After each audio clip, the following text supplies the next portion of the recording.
Okay, good morning. Welcome. Happy National School Counseling Week. We are kicking things off we have some very special guests today, and they're going to introduce themselves in just a minute. But this is one of the ways in which we wanted to celebrate this wonderful week of school counseling.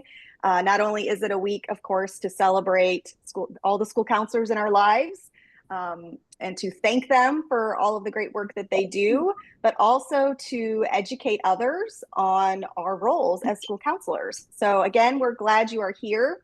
This is going to be really a lot of just Q&A with our panelists. So I'll start off with asking them some specific questions, but then we would love, if you have questions you want to ask them, please feel free to add any questions into the chat or unmute yourselves once we get to that kind of open Q&A time. But they have lots of things that that they've done. Obviously, they are recipients of the Indiana School Counseling Awards that were given last fall at the annual ISCA conference.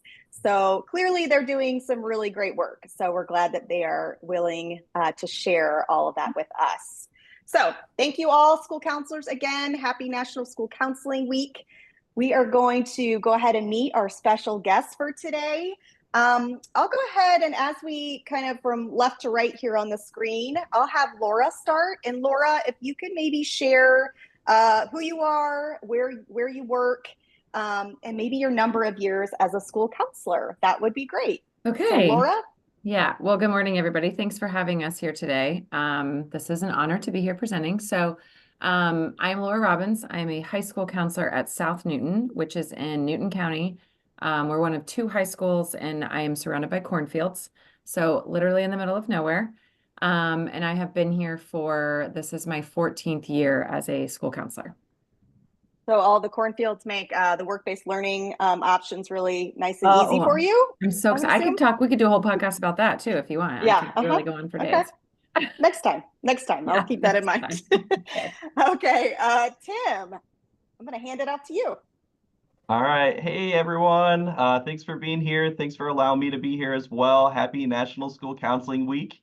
My name is Tim Adams. I am a school counselor at a middle school in Elkhart, Indiana. We are Pierre Moran Middle School, and I am currently on year number 7. So I've spent 1 year in the elementary setting and then 6 years as a middle school counselor. Great. Thank you. And as you I should, before I have you introduce yourselves, tell everybody. So Laura was she won the high school counselor of the year award. Tim was our middle school counselor award recipient. And then I'm going to hand it over to Courtney, who is our elementary school counselor recipient. Hi, everyone. I'm Courtney. It says Harnish. I just got married this summer, so I'm Mrs. Rathbun at school. It's been an adjustment for the kids. Yay. So I am at Burris Laboratory School. We are the lab school on Ball State campus. So we're right in the middle of Ball State. And we are a K-12 building. So I am technically the elementary middle school counselor, but we all share duties. I'm just primarily heavily elementary. I have students kindergarten through 12th grade. And this is my 8th year in school counseling. Great. Thanks, Courtney. And then last but certainly not least is Nick. And Nick received the Trailblazer Counselor of the Year award. And Nick, maybe you can help us as you introduce yourself. Let us know, what is that award? Because some people on the call may not know, or maybe they've never heard of that one. If you want to share. Yeah, my name's Nick Harmsen. I'm at Western High School in Rushville, Indiana, which is near Kokomo, also surrounded by cornfields as well. So everything that Laura said, I agree with.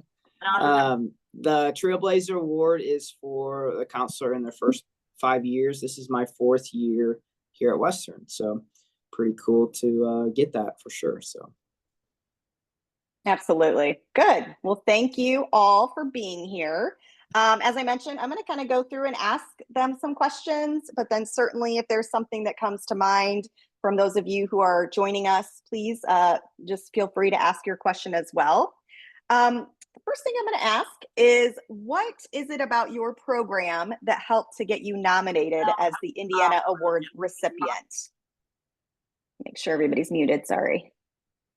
So I'm going to start again, if maybe from left to right. So Laura, if you want to go ahead and share. Yeah, so I think for me, like I said, it's been my 14th year and I'm the only counselor, 9 through 12. We have about 240 students in our high school. So it's just a lot of things that fall on, as you all know, that fall on a school counselor's plate. And at the high school level, it's certainly a lot of different things. I think the biggest thing we do not have a single mental health agency or like any sort of agency in our county that serves our students. They have to go to neighboring counties to receive services. So I have started 2 different programs here. We have a Bring Change to Mind group, and then we have Sources of Strength. So we were one of the recipients of that grant last March of the Sources of Strength. So we have started a big program with that here for mental health and advocating for that, bringing in community members. We've lost a couple of students to suicide in the last 4 years. So it's been a big push here and a big thing here. So very strong advocate for mental health resources since we don't have a ton. So I think that's a big reason why I received it. I know there's a lot of amazing school counselors out there that do a lot of great things on a daily basis. So I think just advocating for mental health needs for our kids and being that point person for them in our building. Sounds like you're wearing all the hats, as are most counselors, right? Yeah. Wearing all the hats. Mm-hmm. And the Bring Change to Mind you mentioned, I know that is now available too at the middle school level. So if anybody's interested in more info. Yeah, I'm happy to answer questions about that because we have it in the middle school too. So great, perfect. Do you know if they still have like a wait list for schools? They do. I believe they've expanded like their advisors, I guess, their supervisors of the groups here. So they've added some people to the Bring Change to Mind overall, like supervisors and stuff. So, but we do have a middle school group, and it's going really well. So good. Okay, great. Good. Thank you for sharing that.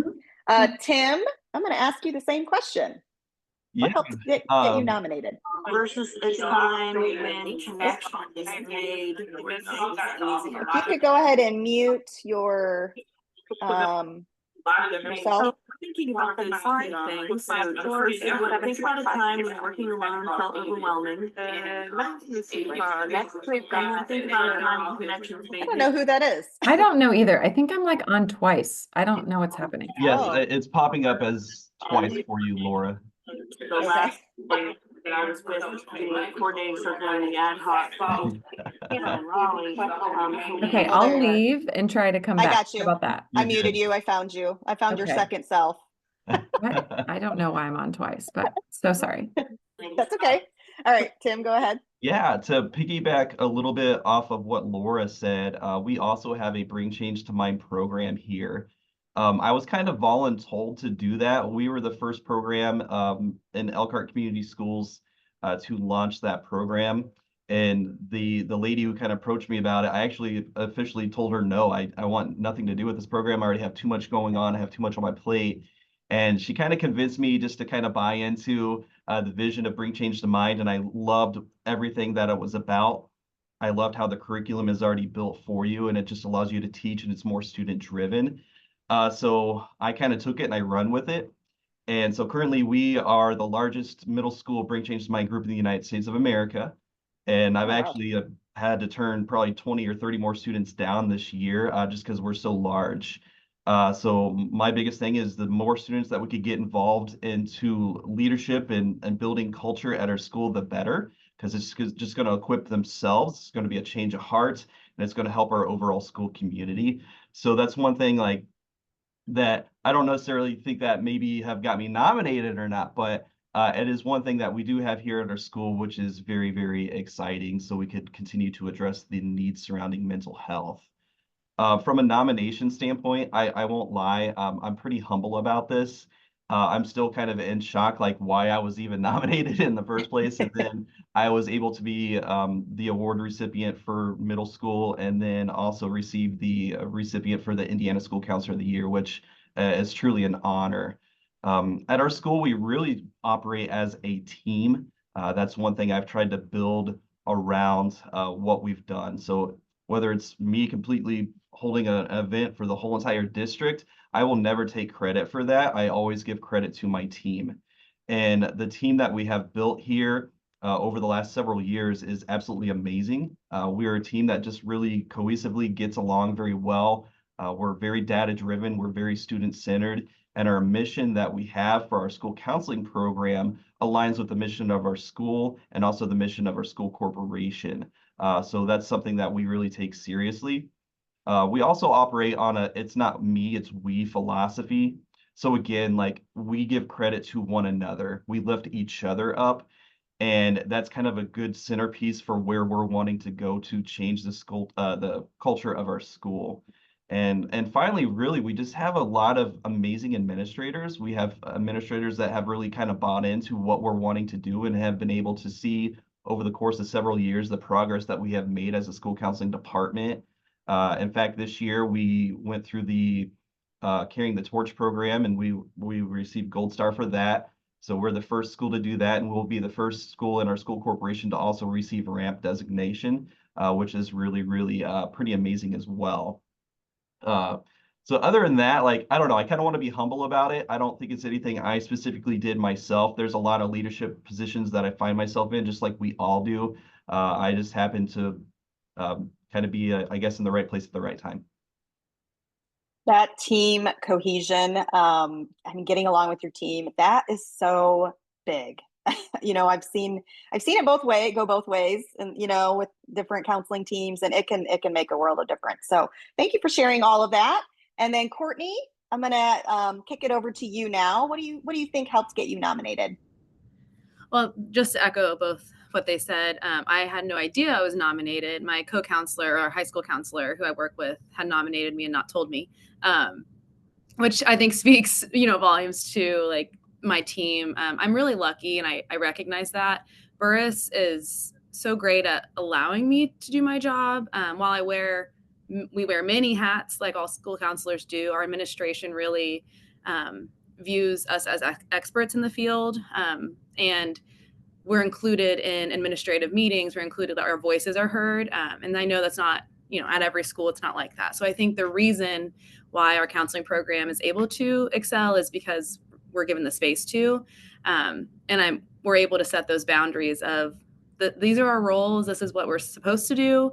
This is how we serve our students, and we can really do that. I think and we're also in a unique situation with elementary.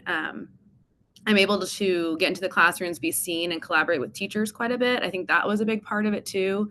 We're very small. So we only have, between kindergarten through 12th grade, less than 700 students. So it's a very small community. And I see these kids from when they're 6. My first class is graduating in 2 years. So I get to see them all the time. So I think building that relationship is really helpful. And one of the big things that I've been a part of, which was a big part of how Mike nominated me, was our Parliament program. So I kind of took what I was teaching in elementary, and then I started a 6th through 12th grade mentorship program, kind of out of COVID, but it's gotten away from that, where our juniors and seniors go through a leadership training with another partnership in Muncie. And it's kind of like a homeroom, but the idea is team building, mentorship, and really getting that connection. So it's a mix of 6th through 12th grade students, and they meet daily, and they have the same Parliament leader and the same teacher for all 7 years. And it's really neat. We're on our 4th year. It's changed every year, but it's really neat to see our students grow, and then they grow in their leadership skills, and they're working on different activities. It's not like assignments or anything like that, but they're doing team building activities. They're working on professionalism, all those, soft skills, and also just giving them a space to make connections, which is really important in our building. So yeah, I'm definitely, it's a team thing. I have tons of interns every year with Ball State, so I wouldn't be able to do my job without all of the things that they pick up, and they help, and I learn from them every day too. so yeah, it was a surprise, and I'm honored to be included. That's great. Nice to be connected to the university to be able to have interns. That's awesome. And I love your mentor, the mention of the mentor program. That's cool. I'd like to learn more about that. Thank you for sharing. And Nick, I'm going to hand it off to you. What do you think? What helped get you nominated? Yeah, I would echo what everybody else said. It definitely takes a team.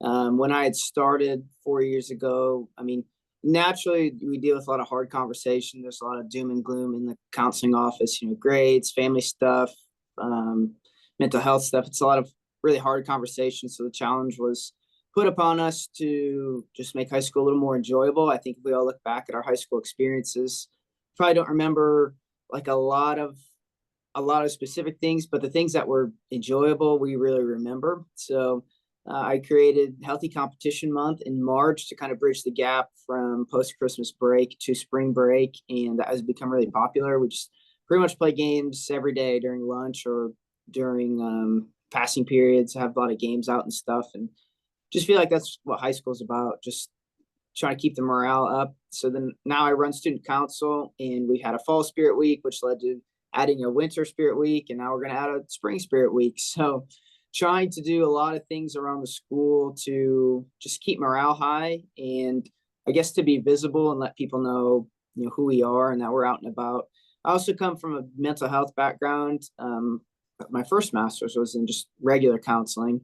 And so I feel like I was challenged to lean into all these conversations with kids, and to be able to, when I started, it was, hey, can we make this more of a place where we can sit and join in these conversations and make people feel like they can come down just to have these conversations, maybe before they get to like a critical point. So that's something that our office has done more of, maybe more so than before I started. So yeah, I'd say those two things is probably why I got nominated. I like everybody else hate talking about myself and this stuff, but yeah, it was a great honor for sure. That's awesome. Thank you. I love that Healthy Competition Month in January. January is so long and hard. So I love that. So hopefully everybody who's joining us today is maybe taking a couple of notes. And if you hear, I know I have been. So if you hear something, a program that's mentioned, I'm sure anybody on our panel today would be more than happy to answer questions and let you know kind of how they're doing these, putting these programs together. So thank you for that. Tim, I'm going to ask you, when and why did you decide to become a school counselor? Yeah, so this is a development over, I guess, a course of a lifetime. Just how I grew up and the life that I lived, and how I was viewed and how I viewed my school counselor in school, and just it was a life experience is the biggest way to say it. But the easiest way for me is to say it's more of a calling. Again, like when I was in high school, I was always mentoring students. And I knew I wanted to be in a profession where I was helping people. And I did not know exactly what that was going to be. So in fact, I thought I was going to be a teacher. I like history, and I went to Ball State, and Ball State's known as a teaching school. And so I was like, I'm going to be the best darn like teacher there ever was. And then I got into the program and knew teaching was not for me right away. And so I changed my major to social work and figured I would just be a social worker the rest of my life. And so I was on that path. And little did I know while I was in school, and I don't want to get too much into faith or anything about it, but I did have, I would say, what would be a divine intervention that led me kind of stepping away from that role as I graduated Ball State and serving more to a ministerial role as a children's and youth pastor. And so I was able to do that for some amount of years and had some good success, but I knew I wanted to kind of still do something else. I kind of get bored easily. And so I went back into the social worker field. And as a social worker, I just really love the impact that I was able to make just as a person, and the connections I was able to make with adults and their children, and just being able to make them into better people as a whole. But something in my heart was still missing. And so just as with a lot of prayer and contemplation, I knew I wanted to go back into the school setting. I just didn't know how. But yet it led me back into a ministerial role as a youth pastor. And I did that for like another 5 or 6 years before I then went back into social work. So I've always wanted to go into a school. It wasn't my timing. And when the timing was right is when things aligned. And the timing for me ended up being 8 years ago. And I enrolled in the school counseling program at Capella University and then transitioned straight into becoming a school counselor here at Pierre Moran. So I feel being able to use some of my background as a pastor and as a social worker and just kind of the goofy, loving guy that I am, it has really helped me put a lot into our school counseling program and bring a lot of those types of programs that we have mentioned into our school. I've done a hoopla event myself that I'm currently planning in, and a lot of it is raising money and buying into our community and getting community partners to kind of buy into this mission and vision of what I'm doing. But our event the last 3 years has improved student attendance, it's improved behavior, it's decreased referrals, it's improved academics, and all just because students are wanting to earn these like little tickets for celebration. And at the very end of this celebration, we have a huge school assembly. We bring in a guest speaker and we give a bunch of prizes and like PlayStations and laptops and Oculuses and all that. But again, it's all about the connections that we make. Those past connections I've had with parents, that relationship I've been able to build within our school corporation and within our community that has allowed us to be so successful. And again, I say us as my team here at Pierre Moran. I love all the fun you guys bring to the table to the school. I think that's so important. I love that. So, okay, thanks for sharing. That's great. And I'm sure all of the different careers that you've had, kind of go together. But what great experience then that I'm sure has helped you as a school counselor too. So that's great. So Laura, I'm going to ask you. So National School Counseling Week is being celebrated this week, obviously. And the theme this year is school counseling, helping students thrive. How does this apply to your work? Well, I think we're not in this job if we don't want kids to thrive. I think that's really ultimately why we do what we do. I'm a big proponent on working to meet kids where they are, and letting them be who they are. I think that's very important in today's day and age, especially, and especially where we are, we're in the middle of nowhere. And so, I think it's just very important to let them be who they want to be. And helping them see their potential. And I think as a high school counselor, we wear a lot of different hats, and obviously we're preparing kids for life after high school when they leave here. So a lot of different, meeting with every kid individually throughout the school year to talk about future plans, working on their 4-year plans with them, getting them involved in things, whether that's, encouraging them to get involved in extracurriculars through Bring Change to Mind or a sport or a student organization like student council. I think kids need to feel a connection at school. If they don't have that connection, then it's very hard for them to thrive. So working with those kids can be challenging and really hard, but it's also very meaningful. So I think, and throughout my years, I've seen it, obviously a increase in mental health needs and, a decrease in home support. So I think a lot of times I feel like I serve as a parent to a lot of these kids. And that sometimes is really difficult to wrap your head around. So just coming in every single day with that, okay, who can I help the most today? And, I come in every morning and I have my to-do list and what did I not get accomplished yesterday? And then, I need to make sure I touch base with this kid. Just doing the little things, I think make a big difference. So, I don't know if that answers the question, but I think It absolutely does. Yeah, just being present for them is huge. Yeah, that is huge. Great. I'm glad that they have someone like you to go to, and so important for these kids. So thank you for that, Courtney.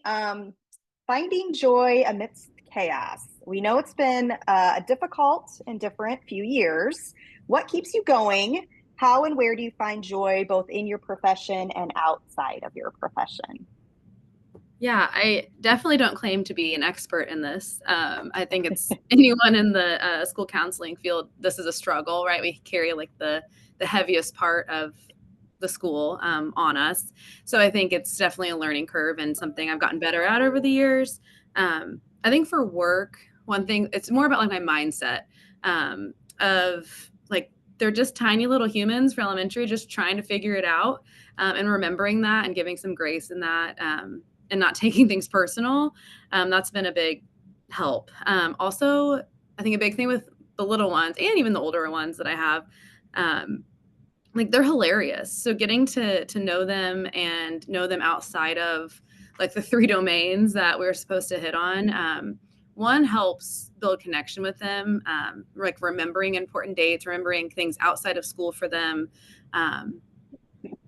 Brings joy to them, which in turn brings joy to me. So if we're able to connect on things, just like on a personal level, and just having fun with them, really like, especially teaching in elementary, getting into the classroom, like starting every lesson with, I always start every lesson with a bright spot. So we quick go around the room, like, tell me something bright in your life that's happened. In kindergarten, it's really funny. But as they get like, they get 10 seconds to share something that maybe no one's asked them. So that brings joy too, just hearing about their days. I think also this is a big thing too. Our counseling center is kind of like the hub even for teachers to come and kind of vent, which is totally fine. But creating that boundary of, it's easy to get involved in, not like teacher drama, but like there's adults that it's hard to work in a building and collaborate. So not getting involved in that has been super helpful.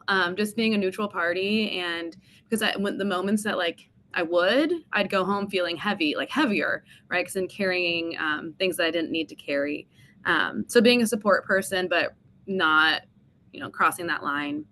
And I think the biggest one is practicing what I preach. So when I'm going in and teaching about like circle of control with kids, I need to practice that too. And so most of the things that I'm teaching in the classroom, I have posters in my office as reminders for myself. That helps too. And then thinking about like at home, just having a really strong support system. And then one thing I'm working on this year, it's my goal, is I was having a really hard time with like leaving it at work of like at 3:00, I can't really do much. So really letting myself know like the systems at play are, and like they're a system for a reason. So if I've handed it over to who it needs to go to, I have to trust that they are going to do their jobs. They're going to, I've done all I can do to advocate in that moment. And I will continue to check in and advocate, but I have to kind of release a little bit of control in that. Because leaving at 3, I'd be worried, everyone's worried about kids all night, but I've done all I can do. And I think that helps. Then you have space at home to focus on other things. And I took some notes here. My very last thing is I've really shifted when I meet new people. This is not like a work thing, but I think it helps with identity. When I meet new people outside of school, even, is I don't ask, like, what do you do for a living? I intentionally ask, like, what are some of your hobbies? Or what do you like to do in your free time? Because it helps me not, the first thing I say is I'm a school counselor. Because I don't want that to be all that I am. It is a big part of me, but I think outside of school, it's important to have a strong identity from it. And my dog helps a lot. So. Oh yeah. Dogs help everything. They make everything better. They fix everything. Oh, okay. That's great. I love that. I love that you mentioned systems. Systems are in place for a reason, and kind of letting go of some of that control. That is so hard. And I don't know if that's just the school counselor thing, but yeah, letting other people do their part too is key. And I know leaving your work at 3 at the end of the school day, that's always a challenge as well. So that's great that you're trying to set some of those boundaries. So thanks for that, Nick. I'm going to ask you, what advice do you have for other counselors? What are some things that maybe you wish you knew as a new counselor, or do you have any tips for any new counselors, newer counselors? Yeah, I was going to say, I still feel like a new counselor, and I feel like we probably always will. Probably the first thing I would say is to be approachable and to be visible. I think we all have been to high school, and well, I'm at least in a high school, and we've all been through high school, and we have an experience with our counselor. And I know for me, I met 10, 15 minutes once a year to do scheduling, and that was about it. And I think a big thing is there's just a lot of kids that need to know who you are and what you do. I think you could ask 100 different kids, what does a school counselor do? And you could probably get a lot of different answers that aren't even close to what you actually do. So I think letting people know that you are there and in what you do and demonstrating that, I think, is a really good place to start. I think it knocks down barriers and just trims the fat and lets you get to everybody that you need to. I come in every morning as early as I can, not to an extent, and I stand out in the hallway and I call it the aquarium, and I'm there as the fish are swimming and going, and that way I see who's there and they see me, and I think that is a good way to start the day for me and for them. Like, think a lot of kids don't have that consistency with people at home or people in their life, but if you can at least be there, then they, not that I'm doing everything for them, but I'm a consistent person in their life. So yeah, being approachable and being visible, being able to knock down barriers to get to important things right away.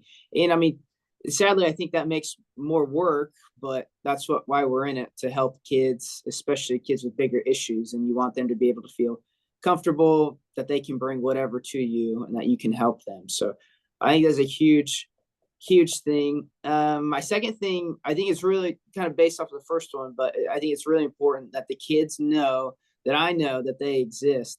I think the top 20% of kids get a lot of attention naturally because they need a lot of scholarship. They just need a lot. They ask for letters of recommendations. They are trying to figure out upper level classes. They're usually kids you like to be around, can hold conversations. The bottom 20% get a lot of attention because you're dragging them to graduation, sometimes have more complicated things. But then that leaves 60% of the kids that could fall through the cracks. So I think it's really important that they know that I know that they exist. So to combat that, I really try hard to remember, all my kids' names. I have 300 on my caseload, and I know plenty of kids off of my caseload. I'm kind of the guy who knows at least who everybody's name is, and try to create relationships as much as I can. And I think that is really important. And I write cards to all my students, especially after I meet with them for scheduling, just letters of encouragement. And that way they know that I know that they're alive and you're not falling through any cracks. I know who you are, and you're not just flowing by without anybody knowing who you are. I think we look back at our high school experiences, we can probably identify a couple kids. I keep my yearbooks in my office and sometimes go through them and like, wow, I totally forgot about that kid. I had no idea who he is and never had a conversation with him. And that motivates me to remember that, yeah, there's probably kids here that don't talk to a single person all day, but it challenges me to maybe be that one person that says hi to them or remembers who they are. And I think that goes a long ways. And then my last piece of advice would be to keep a clean desk and to keep a clean inbox. And I wouldn't necessarily call myself a clean person, but I guess I've become more OCD in this job. And I think a clean desk makes your office approachable and a place where people feel like they can come and bring things without flooding your life. It's a comfortable place. But a clean inbox, I think it's good for everybody. You're not missing anything. I'm not the type of guy to have 20,000 unopened emails. That might put me in my grave. But you're not missing anything because there's a lot of important communication happening. And I think it helps expedite things. I'm a pretty big believer in this meeting could have been an email. And so I think if you answer emails better, then you can, not that I don't want to meet with kids. I meet with kids all day, but it helps me meet with the kids who I need to be with rather than, just handle something over email. It also helps with parents, deal with a lot of parents. And being a parent myself, I know some of these emails are coming from big places of anxiety, for their baby boy or baby girl. And if I can respond to their email in an orderly fashion, I'm not up till midnight checking emails, but on taking care of stuff as soon as I can, or letting them know that I've seen it and will take care of it. I think that quells a lot of anxiety from the parents, which is better for the kids, and that's better for everybody. And I think that goes a long ways too. So yeah, those are a couple of the pieces of advice that I would give. Great advice. Really good. I love the aquarium thing. That's great. I love that. And you would not want to look at my email inbox, because I'm one of those people that have thousands of unread emails. Not work emails, but all the junk. So yeah, that's great advice. Okay. Well, thanks everyone. My last question I have, and I'm just gonna open this up to any of you who may want to respond. National School Counseling Week, of course, is here. So how do you use this week or other times throughout the year to advocate for the school counseling profession and the great work that school counselors do? Anybody can answer that one. Courtney, were you going to say something? Sorry. Oh, I think just a big part of that is my school, they're so sweet and like love to like celebrate us, which I really appreciate. But I think reminding them that that's not the reason not to be celebrated, but as much as we can, like my interns make a bulletin board and we send home like things to parents too, just about what our job is, and not to tell people what we do, but to show our kids, here's how we can help. So just really putting a spotlight on here are things you might not know that are going on in the counseling center. Really using it that way with our students, because I feel like our teachers here understand, but our students and parents, just really reminding them what services we have. Great. Somebody else have anything you want to share? Yeah, I'll go quick. Oh, sorry, Nick. Yep. You go first, Nick. Yeah, I was just gonna say, I think it is a reminder in a good way that we're on an island a little bit. Nobody else in the building has a clue what we do. So I think it's cool that we can come together and kind of celebrate us in the work that we do, and a lot of the work that will never be noticed, but the differences that we make daily for kids to just get them closer to their end goal or closer to that next step. And I think we can have peace in our hearts knowing that we do all that, but also just remembering that, man, nobody really knows what we do, but we're out there doing it. And I think we can take a lot of pride in doing that. So shout out to all you people who do it every day. Absolutely. Yeah, Laura? 100% want to agree with you, Nick. There's so much that goes on behind the scenes that nobody knows exactly what we are doing. It's taken a long time to allow even most of our teachers and sometimes even our administrators to really focus on and really know who we are and what we do. And I want to throw this out there. I know it's National School Counseling Week, and some of us are talking about how we're getting celebrated by our admin team and celebrated by our teachers. Not all of us do have that. I'm in the lucky part where we do get celebrated and we are thanked, but I have been on the other side of things as well. And I don't think it needs to be about us as a individual. It's just more of knowing that we are celebrating ourselves as a profession, and knowing that you are doing the work that needs to get done, whether somebody says thank you or not. You know deep down that you are doing exactly what you need to be doing to help our students succeed. And that's what it's about. Yeah, I think for us here, like we have an elementary counselor, a middle school counselor, not just me at the high school. So I do my best to make sure that those two feel the love from me, I think, and the support from me. So doing something small, like just leaving them just a little present on their desk. I mean, it could be like coffee in a coffee mug, nothing super fancy, but just making sure that they know how much I support them. I was their direct supervisor when they were going through their program. So I think they look to me for a lot of stuff, but I don't think they realize how much I also look to them as a support to lean on. So I think just, making sure that the people that I support are also supported, and that they know that they can come to me if they need something. So I think that's another key important piece. Like they've all said, our school does a great job of supporting us and showing support, because there's been years when, we've had admin who haven't necessarily done that, or it's the last minute scramble, like, oh, it's school counselor week, whoopsie. And then you're like, well, don't do anything now. Like, I don't need anything now. I feel like silly, but, so I think, the biggest thing, it always, paying it forward. I'm always a big proponent of generosity. And that always makes me feel better. So I think doing that during this week actually makes me feel better than receiving things. So. Great.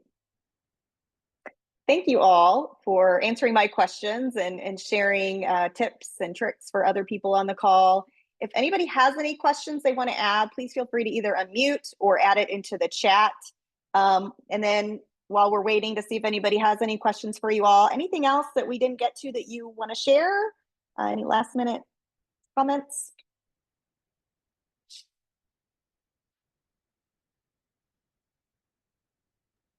Okay. Well, It's more for me, just thanking everyone for being here. Thank you for taking the time out of your day to listen to us and listen to our hearts, and hopefully something that we did say might catch on to something like a good idea that may trigger into something a little bit deeper, what's going to best work for you. I know for myself, I'm always trying to piggyback and learn off of everyone. We're always growing, we're always evolving in this profession. So being able to really listen intensely and figure out what is working for others, although it may work for them, it may not work for you, but getting those ideas, putting your own vision and mission and kind of mindset behind them, and just letting it go and chasing your dreams through that and making it fun. I'm about making school so fun, not only just for our students, but for our staff and myself as well. If I'm coming to work every day, I want to come into a place where I feel I am making a difference.